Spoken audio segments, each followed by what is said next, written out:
കൃഷ്ണ ഗുരുവായൂരപ്പ ശരണം.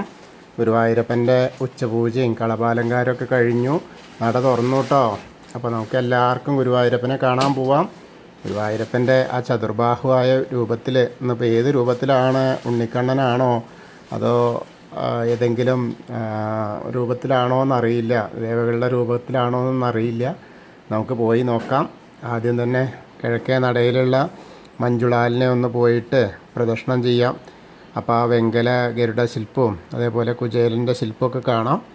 അങ്ങനെ പ്രദക്ഷിണം കഴിഞ്ഞ് വന്ന് അത്തിമര ഗണപതി ക്ഷേത്രത്തിലെത്തി ഗണേശനെ കണ്ട് പ്രദക്ഷിണം ചെയ്യാം, നമസ്കരിക്കാം. അങ്ങനെ തൊഴുത് വിഘ്നങ്ങളൊക്കെ അകറ്റി തരാൻ വേണ്ടി പ്രാർത്ഥിച്ച് നമുക്ക് കിഴക്കേ നടയിലുള്ള ഗോപുരവാതിൽ കടന്ന് അകത്തേക്ക് ഇങ്ങനെ വരാം. അങ്ങനെ വരുമ്പോൾ ആ കൊടിമരവും ആ വലിയ ബലിക്കല്ലും അതേപോലെ തന്നെ മുകളിലുള്ള ഗജരാജൻ കേശവൻ്റെ 2 കൊമ്പുകളൊക്കെ കണ്ട് മഹാലക്ഷ്മി ദേവീനൊക്കെ കണ്ട് നമ്മൾ നേരെ ഇടത്തെ സൈഡിൽ വാതിൽപ്പടി കയറുമ്പോൾ ഇടത്തെ സൈഡിലുള്ള മേൽപ്പത്തൂരിൻ്റെ വീടും അതേപോലെ കിടാവിളക്കൊക്കെ കണ്ട് വലത്തെ സൈഡിൽ ആദ്യത്തെ തൂണും നോക്കി തൊഴുത് നമ്മൾ ഭഗവാന്റെ ശ്രീലകത്തേക്ക് ഇങ്ങനെ നോക്കുകയാണ്. ശ്രീലകത്തേക്ക് ഇങ്ങനെ നോക്കുമ്പോൾ വളരെ മനോഹരമായ കാഴ്ച, നിറയെ നിറദീപ പ്രൗഢിയോടെയാണ് അവിടെ. അത് എന്നും അങ്ങനെ തന്നെയാണ്. അങ്ങനെ നോക്കി വരുമ്പോൾ ഉണ്ണിയുടെ കാൽപാദം കാണാണ്ട്, കാൽത്തളകൾ കാണാണ്ട്, മുകളിലിങ്ങനെ നോക്കിയാൽ പട്ടുകോണൊക്കെ കൊടുത്ത് നല്ല ഉത്തരിയൊക്കെ അങ്ങനെ ചാർത്തിയിട്ട് നല്ല രസമായിട്ടുണ്ട്. അരമണി കിങ്ങിണിയൊക്കെ ചാർത്തിയിട്ടുണ്ട്. മുകളിലൊരു വളയം പോലത്തെ മാല, പതക്കം പോലത്തെ മാല, ഒരു മാങ്ങാമാല അങ്ങനെ കഴുത്തിൽ ചാർത്തിയിട്ടുണ്ട്. അതേപോലെ കൈവളകൾ കാണാണ്ട്, തോൾവളകൾ കാണാണ്ട്. ഇന്നിപ്പോൾ എന്താ വെച്ചാൽ ഇടത്തെ കയ്യിൽ പൊന്നോടക്കുഴൽ പിടിച്ചിട്ടുണ്ട്, വലത്തെ കൈ കൊണ്ട് എല്ലാവരെയും അനുഗ്രഹിച്ചുകൊണ്ട് നിൽക്കുക. വളരെ മനോഹരമായിട്ടുള്ളൊരു കാഴ്ച. എല്ലാവരെയും അനുഗ്രഹിക്കുകയാണെന്ന് വരുന്ന ആളുകളെയൊക്കെ എല്ലാ ഭക്തരെയും അനുഗ്രഹിച്ചുകൊണ്ട് നിൽക്കുന്ന പൊന്നുണ്ണിക്കണ്ണനാണ്. അങ്ങനെ കാതിൽ ചെവിപ്പൂക്കളുണ്ട്, മുഖത്തിങ്ങനെ വളരെ സുന്ദരമായ മന്ദഹാസം. എല്ലാവരും ചിരിച്ചുകൊണ്ടാണ് എതിരേറ്റ് നിൽക്കുകയാണ് അനുഗ്രഹം നൽകിയിട്ടേ. തിരുനെറ്റിയിൽ ഗോപി തിലകം വെച്ചിട്ടുണ്ട്. അതേപോലെ തന്നെ നല്ലൊരു പീലി കളഭം കൊണ്ട് ചാർത്തിയിട്ടുണ്ട്. എല്ലാം കൊണ്ടും വളരെ മനോഹരമായിട്ടുള്ളൊരു കാഴ്ച. അങ്ങനെ 2 തിരുമുടിമാല ഉണ്ട്, തെച്ചിയും തുളസിയും വെളുത്ത പൂവായിട്ടുള്ള, അതേപോലെ തന്നെ 2 എണ്ണം. ഉണ്ടമാല ഒരെണ്ണമാണ്, തെച്ചിയും തുളസിയും, പിന്നെ തെച്ചിയും തുളസിയായിട്ട് അങ്ങനത്തെ ഒരു ഉണ്ടമാല നല്ല തിക്കായിട്ട്. അപ്പോൾ എല്ലാച്ചിനും നല്ല പുഞ്ചിരിയും എന്താ പറയുക അനുഗ്രഹാശിസ്സുകളോട് കൂടിയിട്ടാണെന്ന് എല്ലാ ഭക്തരെയും എല്ലാവരെയും അനുഗ്രഹിച്ചുകൊണ്ടാണ് നമ്മുടെ ഉണ്ണിക്കണ്ണൻ ശ്രീലകത്ത് ഇങ്ങനെ വിളങ്ങുന്നത്. അപ്പോൾ എല്ലാവരും നമ്മളിപ്പോൾ ആ സോപാനപ്പടിയിൽ നിന്ന് ഉണ്ണിക്കണ്ണൻ്റെ ശ്രീലകത്തേക്ക് നോക്കിയിട്ട് ആ ഉണ്ണിക്കണ്ണനെ കാണുകയാണ്, എന്നിട്ട് ആ അനുഗ്രഹം വാങ്ങുകയാണ്. എല്ലാവരും തല തുമ്പിട്ട് ആ ഉണ്ണിയുടെ അനുഗ്രഹം വാങ്ങിക്കോളൂ കേട്ടോ. അവിടെ നിന്ന് അങ്ങനെ നമ്മൾ സങ്കല്പിക്കുക. ആ സോപാനപ്പടിയിൽ നിന്ന് ഭഗവാന്റെ ശ്രീലകത്തേക്ക് നോക്കിയിട്ട് ആ അനുഗ്രഹം വാങ്ങുകയാണ് കേട്ടോ. എല്ലാവരും കണ്ട് പ്രാർത്ഥിച്ചോളൂ, നന്നായിട്ട് പ്രാർത്ഥിച്ചോളൂ. എന്ത് തന്നെയാണെങ്കിലും പ്രാർത്ഥിച്ചാൽ ഒക്കെ സാധിച്ചു തരും നമ്മുടെ ഉണ്ണിക്കണ്ണനെ, ആ ഗുരുവായൂരപ്പൻ. അങ്ങനെ നമ്മൾ അവിടെ നിന്ന് ഇങ്ങനെ ഇറങ്ങിയിട്ട് ആദ്യം കാണുന്ന അഗ്നികോണിലുള്ള ബലിക്കല്ലും അതേപോലെ തിടപ്പള്ളിയും ചുവരിൻ്റെ മുകളിലുള്ള ആലിലക്കണ്ണനെയൊക്കെ കണ്ട് ഗ്രില്ല് കഴിഞ്ഞ സപ്തമാതാക്കളെയൊക്കെ കണ്ട് തൊഴാം. പിന്നീട് അങ്ങനെ ഗണേശൻ്റെ അടുത്ത് വന്ന് ഗണേശനെ കണ്ട് തൊഴാം. ഏകദന്തം മഹാകായം തപ്തകാഞ്ചന സന്നിഭം ലംബോദരം വിശാലാക്ഷം വന്ദേഹം ഗണനായകം. അത് കഴിഞ്ഞ് സരസ്വതി അറയിലേക്ക് നോക്കുക, സരസ്വതി ദേവീനെ പ്രാർത്ഥിക്കാം. സരസ്വതി നമസ്തുഭ്യം വരദേ കാമരൂപിണി വിദ്യാരംഭം കരിഷ്യാമി സിദ്ധിർഭവതു മേ സദാ. അങ്ങനെ അവിടെയും തൊഴുത്ത് അവിടുന്ന് അങ്ങനെ വരുമ്പോൾ ആ കോർണറിലെത്തിയ ചെറിയ ഗണേശനെ കണ്ട് തൊഴാം.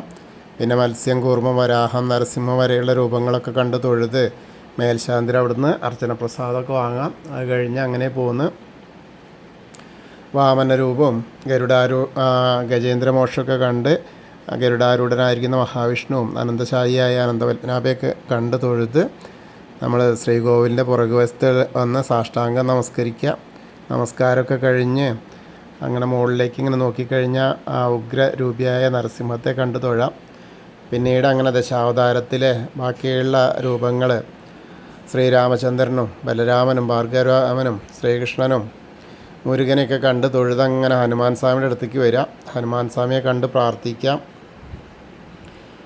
ത്വമസ്മിൻ കാര്യനിര്യാഗേ പ്രമാണം ഹരിസത്തമഹനുമാൻ യജ്ഞമാസ്തായ ദുഃഖക്ഷയകരോ ഭവ മനോജവം മാരുതതുല്യവേഗം ജിതേന്ദ്രിയം ബുദ്ധിമതാം വരിഷ്ടം വാദാത്മജം വാനരയൂഥമുഖ്യം ശ്രീരാമദൂതം ശിരസാ നമാമി ബുദ്ധിർബലം യശോധൈര്യം നിർഭയത്വം അരോഗത അജാഡ്യം വാക്പടുത്തം ഹനുമസ്മരണാത് ഭവേത്.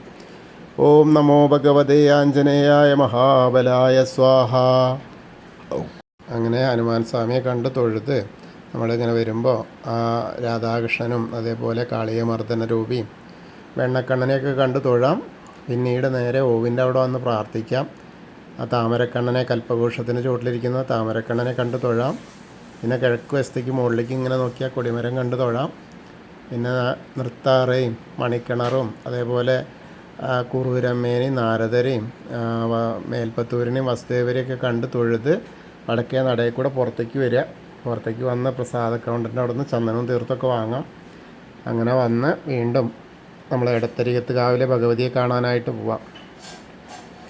ഭഗവതിയുടെ അടുത്ത് വന്ന് ഭഗവതിയെ പ്രാർത്ഥിക്കുക. സർവമംഗളമാംഗല്യേ ശിവേ സർവാർത്ഥ സാധികേ ശരണ്യേ ത്രയംബകേ ഗൗരി നാരായണി നമസ്തുതേ. അങ്ങനെ അമ്മയെ കണ്ട് തൊഴുത് അവിടെ നിന്ന് അങ്ങനെ വരുമ്പോൾ ആ കോർണറിലെത്തിയാൽ വടക്ക് പടിഞ്ഞാറ് ഭാഗത്തേക്ക് നോക്കി തിരിഞ്ഞു നിന്ന് മമ്മിയൂർ പോകുന്ന പോലെ സങ്കല്പിച്ച് മമ്മിയൂരപ്പനെ മനസ്സുകൊണ്ട് പ്രാർത്ഥിച്ച് നമശിവായ നമശിവായ നമശിവായ എന്നുള്ള പഞ്ചാക്ഷരി മന്ത്രം ജപിക്കുക. അപ്പോൾ നമ്മളെ മനസ്സ് ആ മമ്മിയൂർ പോയിട്ട് ദർശനം കിട്ടിയ പോലെയാവും. അങ്ങനെ അത് കഴിഞ്ഞൊന്ന് പ്രദർശനം ചെയ്ത് നേരെ വന്ന് നമ്മൾ കൊടിമരത്തിൻ്റെ അവിടെ വന്ന് വീണ്ടും ഭഗവാന്റെ ശ്രീലകത്തേക്ക് നോക്കി അനുഗ്രഹം നൽകി നിൽക്കുന്ന ആ പൊന്നുണ്ണിക്കണ്ണനെ കണ്ട് തൊഴാം. അങ്ങനെ നമസ്കാരമൊക്കെ കഴിഞ്ഞ് കൂത്തമ്പലത്തിലും വന്ന് നമസ്കരിക്കാം. പിന്നീട് അയ്യപ്പസ്വാമിയുടെ അടുത്ത് വന്ന് അയ്യപ്പസ്വാമിയെ കണ്ട് പ്രാർത്ഥിക്കാം. ഭൂതനാഥ സദാനന്ദ സർവഭൂതദയാപര രക്ഷ രക്ഷ മഹാബാഹോ ശാസ്തേ സ്തുഭ്യം നമോ നമ. അങ്ങനെ അയ്യപ്പസ്വാമിയെ കണ്ട് തൊഴുത് അവിടുന്ന് അങ്ങനെ പ്രദക്ഷിണമായിട്ട് വന്ന് പടിഞ്ഞാറ നടയിലുള്ള ദീപസ്തംഭത്തിൻ്റെ മുകളിലുള്ള വേണുഗോപാലിനെയും അതേപോലെ കൊടിമരത്തിൻ്റെ മുകളിലുള്ള ഗരുഡധ്വജനെയും കണ്ട് തൊഴുത് നമ്മളിങ്ങനെ പടിഞ്ഞാറ് നടയിൽ കൂടെ പുറത്തേക്ക് വന്ന് രുദ്രതീർത്ഥത്തെ പ്രദക്ഷിണം ചെയ്യാം. പ്രദക്ഷിണം ചെയ്യുമ്പോൾ നടുക്കുള്ള കാളിയമർദ്ദന രൂപത്തെ കണ്ട് തൊഴാം.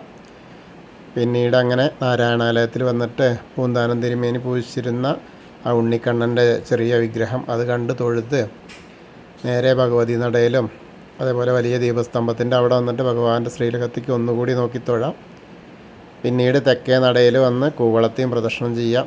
പ്രദക്ഷിണം ചെയ്യുമ്പോൾ മഹാദേവനെയും പാർവതീദേവീനെയും മനസ്സുകൊണ്ട് പ്രാർത്ഥിക്കുക. അപ്പോൾ അവരുടെ അനുഗ്രഹം നമുക്ക് കിട്ടും. അപ്പോൾ നമ്മൾ ഇന്നത്തെയും ഗുരുവായൂരപ്പൻ്റെ ഉച്ചപൂജയും കളഭാലങ്കാരമൊക്കെ കണ്ടു തൊഴുതു. എല്ലാവർക്കും ഗുരുവായൂരപ്പൻ്റെ അനുഗ്രഹം ലഭിക്കും. കൃഷ്ണായ വാസുദേവായ ഹരയേ പരമാത്മനെ പ്രണതക്ലേശനാശായ ഗോവിന്ദായ നമോ നമ. ഹരേ കൃഷ്ണ. ഗുരുവായൂരപ്പാ ശരണം. എല്ലാവർക്കും പ്രാർത്ഥിക്കാൻ പറഞ്ഞ എല്ലാവർക്കും അവരവരുടെ ഉദ്ദേശിച്ച കാര്യങ്ങളൊക്കെ നടത്തി കൊടുക്കാൻ ഗുരുവായൂരപ്പൻ തുണയാകട്ടെ എന്ന് നമുക്ക് പ്രാർത്ഥിക്കാം. ഹരേ കൃഷ്ണ.